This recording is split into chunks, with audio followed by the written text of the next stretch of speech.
Est-ce qu'on peut acclamer pour la gloire de Dieu, s'il vous plaît? Merci. Et puis hier, nous sommes en train d'aborder sur un sujet hyper important. Il est fidèle.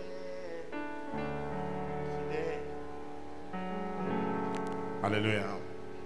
Nous sommes en train d'aborder sur un sujet très important. C'est sur la deuxième partie de l'esprit de l'homme qui est sa conscience. Nous avions dit que l'âme est inconsciente. L'âme ne peut pas être consciente. Pour la simple et bonne raison, même un animal a une âme. Mais parce qu'un animal aussi a du sang. Partout là où il y a du sang, il y a l'âme. L'âme, il y en a dans un animal. Mais un animal a une âme, ça veut dire qu'il a des émotions aussi. Il a aussi une volonté. Un animal réfléchit aussi. Ne pas me dire qu'un animal ne réfléchit pas. Quand vous tendez à manger à un animal, il peut le prendre par sa main. Parce qu'il a aussi une réflexion. Voilà. L'homme a aussi son côté animal. Tout homme a aussi son côté animal. Et chaque vie humaine a son côté animal. Mais seulement, la différence entre l'homme et l'animal se trouve dans la roua. Parce que la roua, c'est ça l'esprit. Alors ici, je ne parle pas du Saint-Esprit, mais je parle de l'esprit de l'homme. C'est très différent. Le Saint-Esprit, on l'écrit toujours avec un E majuscule, mais l'esprit de l'homme, c'est le petit esprit. Et n'oubliez pas que Dieu est esprit. Le seul endroit où Dieu entre en contact avec l'homme, c'est au niveau de son esprit. Ce n'est qu'à ce niveau-là que l'homme entre en contact avec Dieu. C'est au niveau de l'esprit. Alors là, je parle de l'esprit de l'homme. Alléluia. Et dans cet esprit de l'homme, je parlais la fois passée, la première partie était l'adoration. Et l'homme est un être créé adorateur. S'il n'adore pas Dieu, il va quand même adorer. Il peut adorer le monde, il peut adorer les habits, il peut adorer les femmes, il peut adorer la boisson, l'alcool, le musicien, la star, etc. C'est ça la vie en réalité, comme les choses se forment. Et dimanche, nous étions en train d'aborder sur un point important. Je vais essayer de parler en 15 minutes aujourd'hui. Prier avec vous, peut même 5 minutes, et puis aller, parce que c'est un lundi de louange. Cette semaine, on commence maintenant des louanges à l'Éternel. Et j'aimerais bien que cela soit bien stupidé dans notre esprit et que les choses évoluent vraiment comme je le vois. Alléluia. Alors, dimanche, nous avons parlé sur certaines choses. Et nous étions en train de parler sur la deuxième partie qui est la conscience. Or, la conscience, c'est cette faculté de comprendre. Dieu a doté dans chaque esprit la faculté de comprendre les choses. L'homme comprend les choses. L'univers est grand, plus grand que l'homme. Mais l'homme a primauté sur l'univers pour une seule raison. Parce que même quand l'univers est grand, l'univers n'a pas la conscience de sa grandeur. Dans la vie, quand tu n'as pas la conscience de ce que tu es, tu peux être qu'une chose. Parce qu'une chose n'est pas consciente. Il y a des gens qui n'ont pas la conscience de ce qu'ils valent ou de ce qu'elles valent. Parce qu'on est déjà dans une journée, paraît-il, de la femme, que je trouve un peu injuste, qui est un seul jour sur 365. Sur 365 jours de l'année, on n'a donné qu'un seul jour à la femme. Après, je vois les femmes, vous êtes très contentes pour le 8 mars. Un jour sur 365.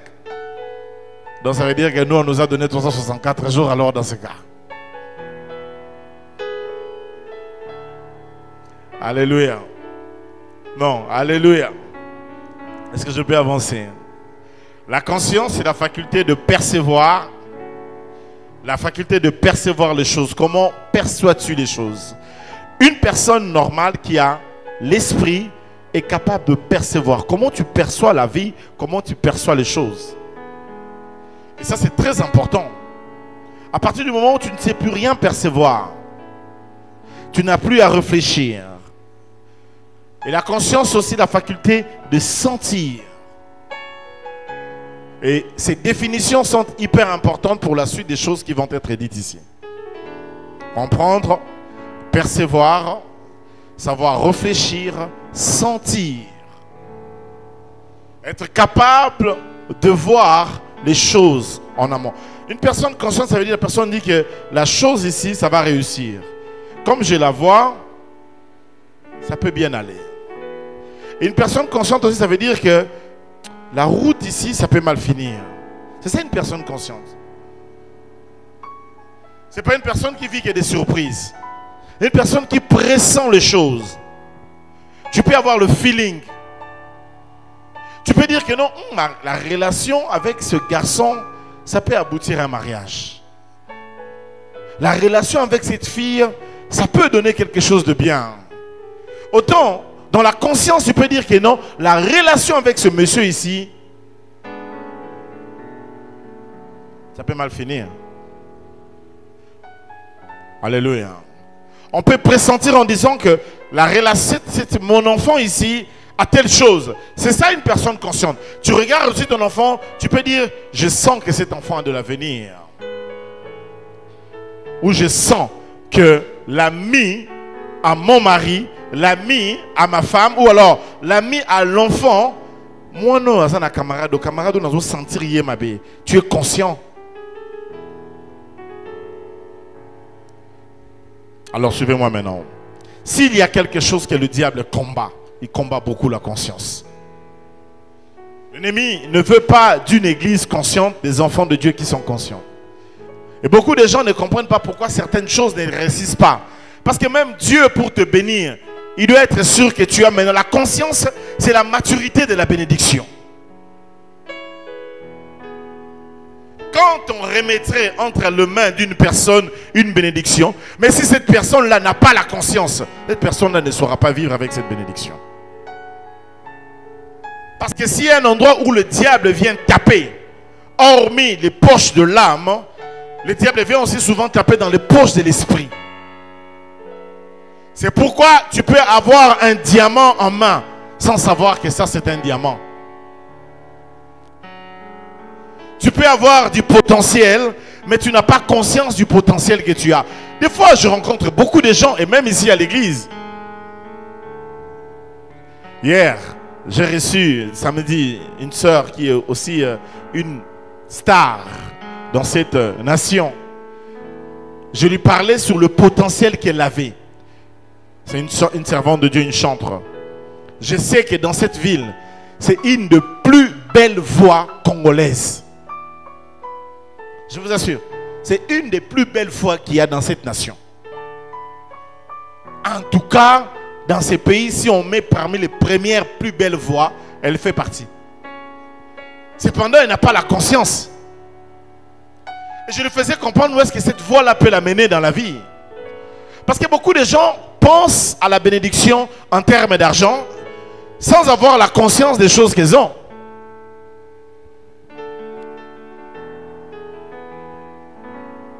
Alléluia. Dis à ton voisin la conscience. Come on.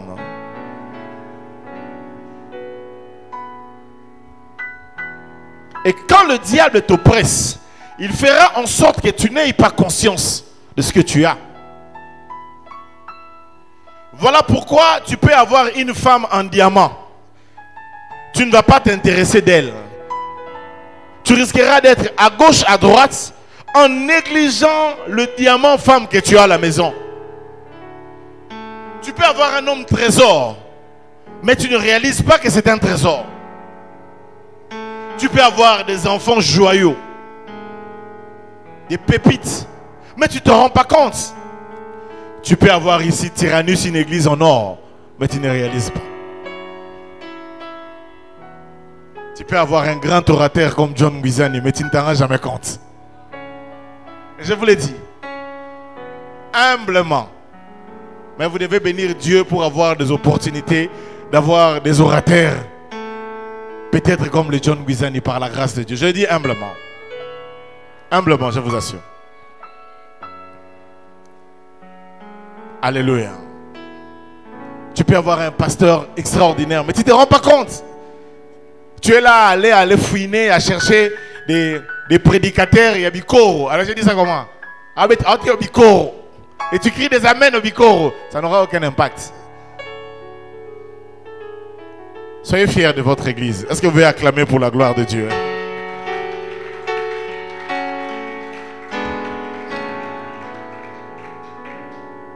Bon, alors dimanche, nous avons parlé sur la conscience étrangère, n'est-ce pas?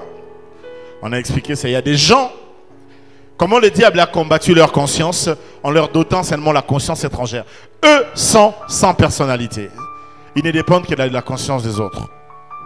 Parce que les autres vont leur dire, voilà, ma conscience, en tant qu'enfant de Dieu, est toujours influencée par la conscience de Dieu. La conscience de Dieu, c'est la conscience morale qui est au-dessus de la mienne. C'est-à-dire, comment est-ce que Dieu domine sur ma conscience au travers de la parole de Dieu? Quand je lis la parole de Dieu, je me soumets à la parole de Dieu. C'est la seule conscience, si je pouvais dire, étrangère. Quoiqu'elle n'est pas étrangère, puisqu'elle vit en moi. Est-ce que je me fais comprendre? Maintenant, je parle de ces genres de personnes qui, eux, sans personnalité, sans décision, ils peuvent être influencés, ballottés à tout vent de doctrines. Et là, vous en rencontrerez souvent. Oh, ces jours-ci. Voilà. Ballottés à tout vent de doctrines. Et ça, c'est dangereux. C'est pas prudent. Et quand tu épouses un homme ou une femme qui est de cette façon, qui peut être ballotté, transporté, secoué, de n'importe, c'est dangereux. Beaucoup des hommes et des femmes vivent avec des partenaires qui ne sont qu'avec une conscience étrangère. Elle peut être facilement influencée. Alors il faut commencer à prier, à plonger sa conscience dans le sang de Jésus. Comme on dit avec moi, je plonge ma conscience dans le sang de Jésus. Deuxième cas que nous avons étudié, c'est la conscience perdue. C'est le genre de personnes qui avaient une conscience, mais qui avec le temps le perdent. C'est-à-dire, alors ça c'est vraiment, je donnerai un cas dans la politique congolaise.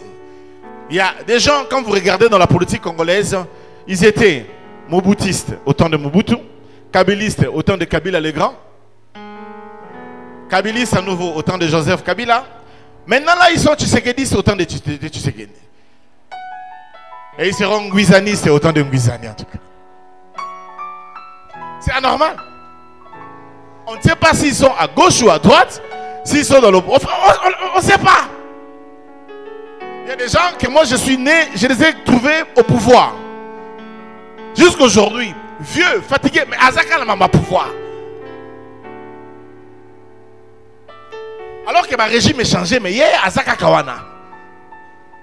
Alors, dans d'autres pays, quand il y a la gauche qui est au pouvoir, on voit le visage change. Quand il y a la droite qui vient, on voit le visage change. Dans notre pays, que ce soit changement de... C'est toujours le même visage. Des fois, je me demande, est-ce qu'on a changé quelque chose ou pas? J'ai pris que le prochain gouvernement connaît quand même de nouveaux visages.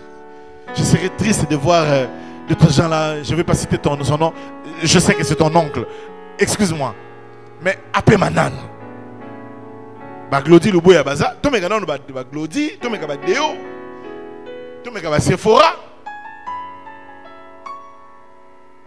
Monsieur le ministre des Affaires sociales, Narli.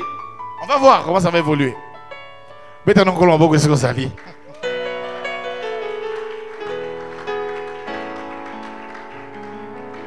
Quelqu'un qui a l'expérience du vol pendant 30 ans. Attends, tu es ministre. Osane. Ayebi nenge ba yibaka. Ça vraiment il sait faire. Au Kangete, attends, tu es état de droit. Faut que tu aies quoi yebité. On va apprendre. C'est le premier mouton qu'on va apprendre. Que mouton ayebi yango. Ayebi. Non, je dis bien ayebi. On va pas avancer. Est-ce que je peux vous parler? La conscience blessée, c'est dont on a parlé dimanche hier. J'aimerais pas vraiment revenir sur ça. Peut-être demain, si j'ai le temps, je reviendrai parce que si j'ose entrer ici, j'ai trop de choses à parler là-dessus des gens dont la conscience a été blessée. Vous allez m'excuser pour aujourd'hui. Là, je ne pourrai pas y revenir parce que je n'ai plus que 5 minutes. Et j'aimerais vous ajouter aujourd'hui la conscience faible. Comme on dit avec moi, la conscience faible. Allez, en 5 minutes, on va avancer, on va prier. On doit prendre un peu de temps de prière parce qu'on ne l'a pas encore vraiment fait aujourd'hui. Alléluia. 1 Corinthiens, chapitre 8. Lisons le verset 12. Papa Freddy. Allez, nous allons nous lever pour lire la parole de Dieu. Est-ce que tu peux prendre à partir du verset 10 jusqu'au verset 12, lire le verset 12 et puis relire le verset 12, s'il te plaît. Come on. 1 Corinthiens 8, à partir du 12e verset. 10e au 12e verset, nous lisons au nom de Jésus. Car si quelqu'un te voit, toi qui as de la connaissance, assis à table dans un temple d'idole, sa conscience,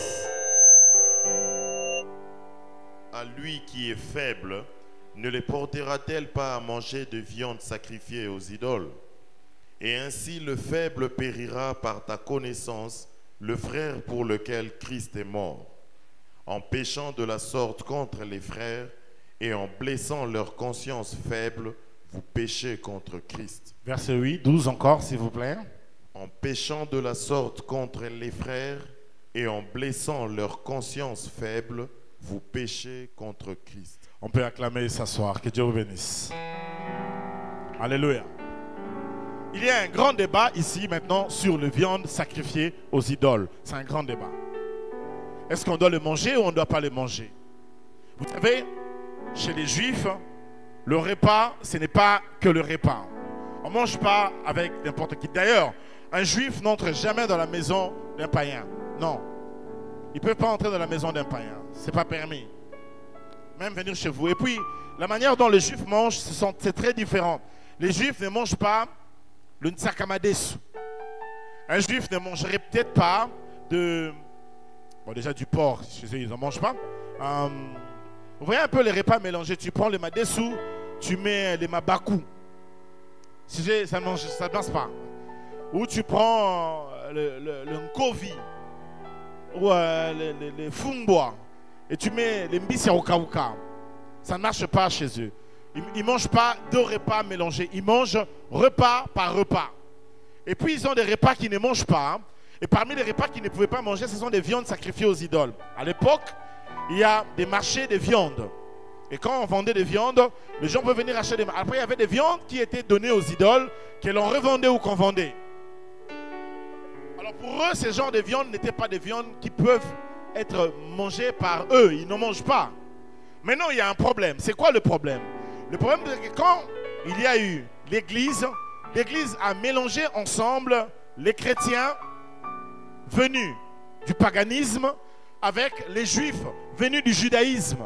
Or, les chrétiens qui viennent du paganisme, eux, ils mangent du porc.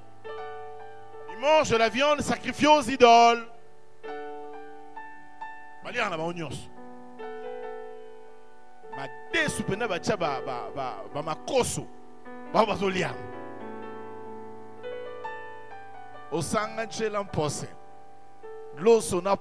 sais pas si c'est ça en tout cas. Côté Nabisoguna, ils mangent tout. Mais il y a un problème. C'est vrai qu'ils mangent tout. Mais vous venez maintenant prier ensemble et vous voyez les autres personnes, eux ne peuvent pas manger ça. Ça leur dérange. Je parle ici sur la conscience faible. Alors, Paul ici s'adresse aux paganos. Il leur dit, attention, il y a des gens qui sont faibles de la conscience. Lorsque ils vous verront en train de manger les viandes aux idoles, ce qui est vrai, ce n'est pas un péché d'en manger. Mais si vous mangez devant eux, ils ont une conscience qui est faible. Donc, que serait-il bien de faire? Il serait mieux de protéger leur conscience.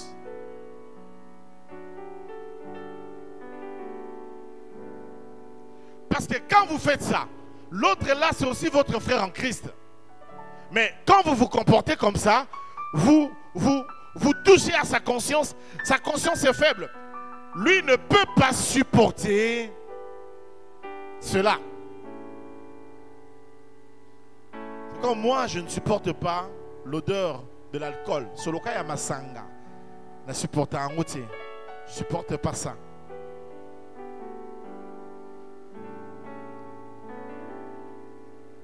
J'ai très mal à manger avec quelqu'un, même sur la table, qui est en train de boire de l'alcool. Des fois, je fais un effort pour faire obstruction, mais si je peux ne pas manger, je ne mangerai pas.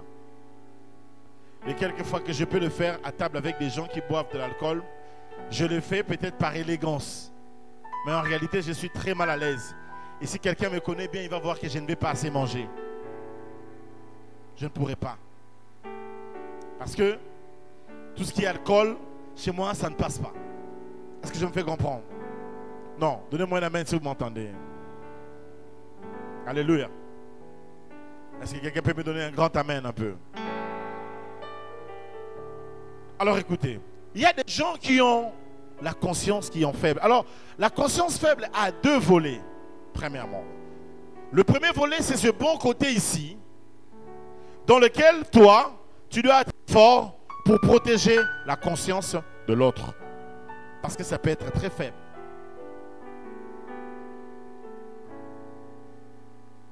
La vie chrétienne, c'est aussi de protéger l'autre qui a une conscience faible. Le juif qui ne supporte pas à manger le porc.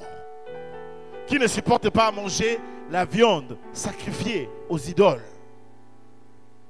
Il faut bel et bien, premièrement, protéger sa conscience. Ça, je peux encore accepter ce genre de conscience. Mais le mauvais côté de la conscience faible, quand une personne a une conscience faible, c'est ce genre de personnes qui, eux, ils font quoi? Les gens qui répètent les mêmes erreurs en disant que cette fois-ci, ça va réussir. Permettez-moi de le dire ici, c'est peut-être pas très gentil, mais sérieusement, c'est stupide de répéter la même erreur en disant que cette fois-ci, ça va réussir.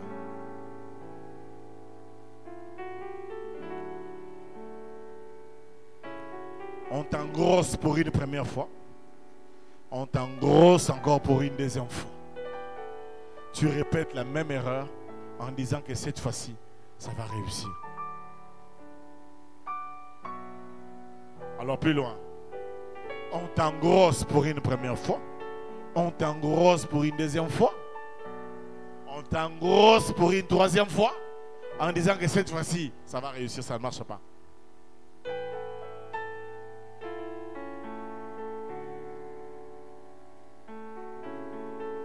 Une conscience faible, c'est cette personne qui refait les mêmes erreurs. Tu refais les mêmes erreurs dans tes choix.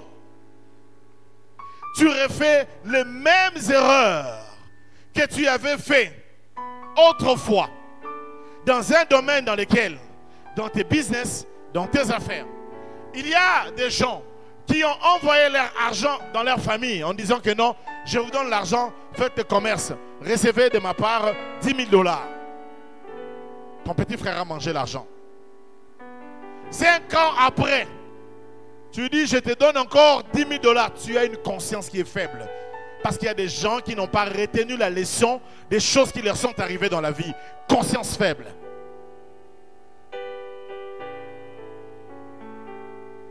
Tu as une conscience très faible. Alléluia. Donnez-moi un amen, je vous dis. Alors, ça peut aussi s'appeler naïveté. Parce qu'il y a des gens qui sont naïfs.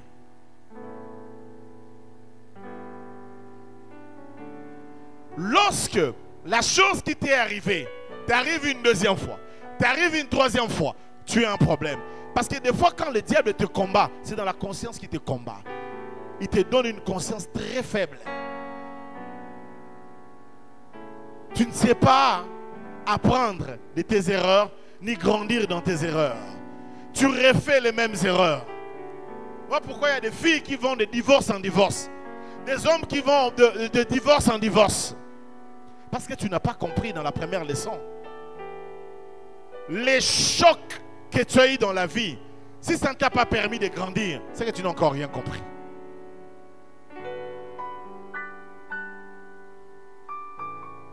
Souvent, le gars qui t'a déviergé, les choses qu'il te disait quand il te déviergeait, il te disait quoi? Mais il t'avait menti. À cause de qui? Frère, souviens-toi de la fille que tu avais déviergée. Tu l'avais menti? Je mens? Non, je mens pas, tu sais que j'ai dit la vérité. Mais si tu pars de cette situation en cette situation, d'escroc en escroc, de voleur en voleur, d'aventurier en aventurier, c'est parce que tu as une conscience qui est faible. Tu ne sais pas te souvenir que la fois passée, c'était un escroc et que celui-là qui vient encore, c'est encore un escroc. Ou celle-là qui vient là, c'est encore une koulouna. Conscience faible. Et je vous assure, dans l'exercice pastoral, j'en ai rencontré beaucoup de gens qui sont très, très naïfs. Très, très naïfs. Alléluia. Après, quand il s'agit de toi, j'ai pas peur. Mais quand il va s'agir des choses qui sont très importantes, là, ça devient délicat. Quelqu'un qui reçoit l'argent, achète-toi une maison. Tu ne t'achètes même pas une maison. Tu ne t'offres rien. Tu es toujours dans les loyenge, dans les ambiances, dans les vivas. Tu dissipes tout ton argent. Et j'en connais des gens comme ça. Ils reçoivent 300, 400 000 $ sans pour autant investir dans la vie. Et quand c'est fini, là, ils se rendent compte que... Hey, connaissez-vous l'épopée des hommes qui se souviennent que leur femme existe et quand ils n'ont plus l'argent? Demande à ta soeur là qui est à l'internet, elle va te dire de quoi il s'agit. Des choses. Alléluia. Non, donnez-moi un amen si vous êtes avec moi. Priez que la conscience faible dans ta vie tombe. Comme on dit avec moi, que la conscience faible tombe. Au nom de Jésus. Répète avec moi, que la conscience faible tombe. Au nom de Jésus. C'est ça, ça doit tomber. Les gens à qui tu as donné l'argent, tu les redonnes encore l'argent. Alléluia. Moi, j'ai tellement, peut-être par la grâce de Dieu, été délivré de ces choses. En sorte que moi, par exemple, quand j'étais confié à un ministère à faire, so salon mabe, son a longolio pour na zone giso, na ebisio fon couleur ou ebisangai, so ka ebisingate dans zone sote. Zone sote. Il a pas si. Tout n'a pas na so za ba ko ebisao. So na bi ko longo na ministère wana. Au travail mabe, a to lobi na 100 fois. Zone ati. Si mon couleur ou ebisanga lito zone sai. Pour y conscience n'a pas il faut la soumettre. Mais boy, pour la conscience, n'a pas comment tu as été négligent. Donc si on a zone sur aux sous négligent, au ça 2 mois au sali bien, mais pour continuer la négligence, au créer un sous négligence voilà, je ne peux pas avancer. Je vais avancer. Je préfère vous dire qu'à la vide que les ala mouton n'a pas que aula lisang. Est-ce que je me fais comprendre? Conscience il fait zalaka. Dis-moi combien de fois cette fille-là va revenir dans ta vie. Au boye, au zongani, au kangena mobile. Au boye, au zongani, au kangena mobile. Au boye, ndeko. Boye mbalamoko.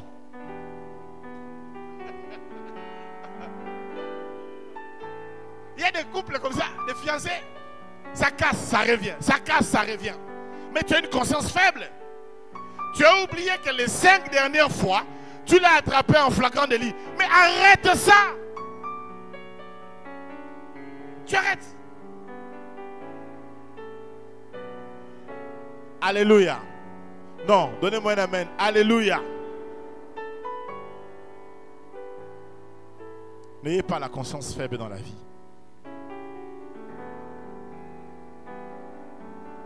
Une femme s'est vue trompée par son mari par ce genre de naïveté. Elle avait l'habitude d'amener ses copines dans leur chambre. Alors un jour, je lui ai dit, arrête ce comportement d'amener tes copines dans votre chambre à coucher. Et ce qui arriva, arriva. Et le comble de l'histoire, c'est qu'elle n'a pas entendu dans la suite, ça s'est continué. Et encore, c'est arrivé encore une deuxième fois. Alors quand elle m'a appelé pour me dire, Naïf Sabine, vous amaillez l'été.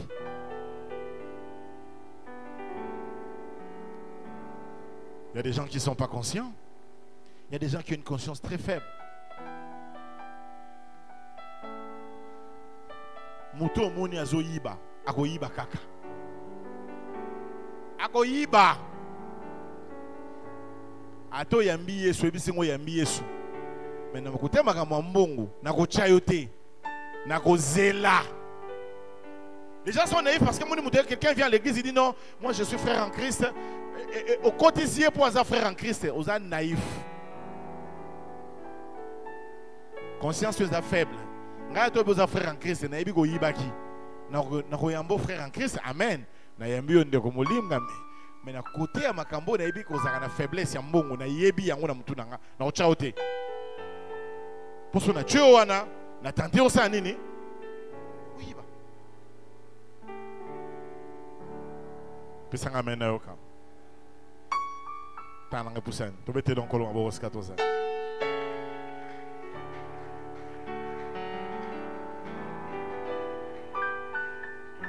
J'aimerais qu'on puisse prier aujourd'hui pour que Dieu enlève toute forme de naïveté. Des choses qui ne sont pas dignes. Et surtout la naïveté, elle est dangereuse quand elle expose ta femme, quand elle expose ton mari. Et encore le pire que je déteste, quand cette conscience faible expose tes enfants. Tu sais bien que cette femme-là est dans la sorcellerie. Mais quand tu es occupé et que tu ne peux rien faire, c'est elle que tu invites pour venir rester avec tes enfants. Tout en étant conscient que c'est une personne à problème. Et tu prends tes enfants, tu dis que non, Seigneur, ma clé n'a eu sur battre là-bas, non. C'est ça un peu la réflexion, quoi. Kolo, soit pour nous, bomba yango na ma clé n'a eu sur mais, ou t'en rebattre l'ango bien, et ça un tabac, ou tu un tabac. Tu prends tes feuilles de manioc, tu remets entre les mains d'une chèvre et puis tu pries que Dieu puisse garder ces feuilles de manioc. Là, Dieu regarde et dit, ah, ok.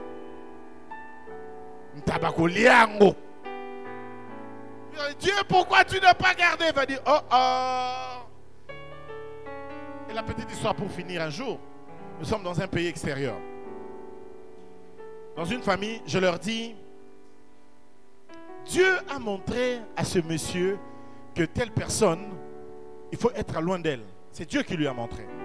Alors la personne partage avec moi et me dit, telle a une sorcellerie et tout ça. Ok. Je n'ai pas commenté parce que moi Dieu ne m'avait pas dit, donc je n'ai pas commenté. Ok. Quelque temps après, un de ses fils devait se marier. Son fils est allé choisir la femme dans la maison de cette personne à qui Dieu lui avait dit qu'elle était dans la sorcellerie. Et moi, quand j'ai prié, Dieu m'a dit, cette relation-là n'est pas une bonne relation. Va lui dire qu'il doit éviter ça. Je ne veux pas de cette relation. Alors je suis allé, je lui ai dit, Dieu m'a dit ceci, ceci, cela. Il y a telle chose dans votre famille. Il y a une relation comme ça. Et le Seigneur m'envoie de te dire qu'au bout de la relation, on a au katango. Dis à ton enfant, à ton fils, d'arrêter cette relation. Le monsieur m'entend. Je lui ai rappelé en lui disant, souviens-toi, il y a quelques années, tu me disais telle chose. C'est qu'en réalité, ce que Dieu lui disait, ce n'était pas à lui que Dieu s'adressait. Dieu lui disait pour qu'il garde son fils. Mais lui, il croyait que Dieu s'adressait à lui. Ce n'est pas à lui. Il m'a entendu, il m'a dit, prophète, j'ai écouté. Mais les enfants s'aiment, hein? Comment je peux les empêcher?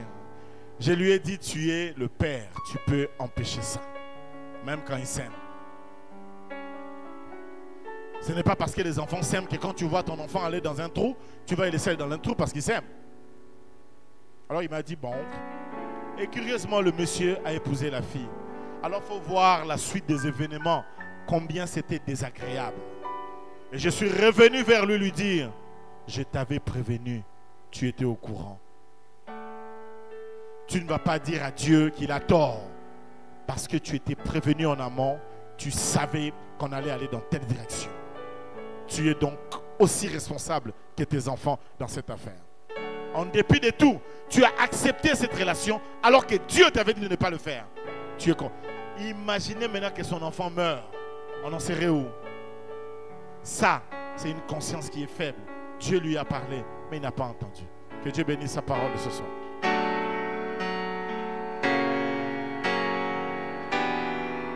Nous allons nous lever, le groupe va monter.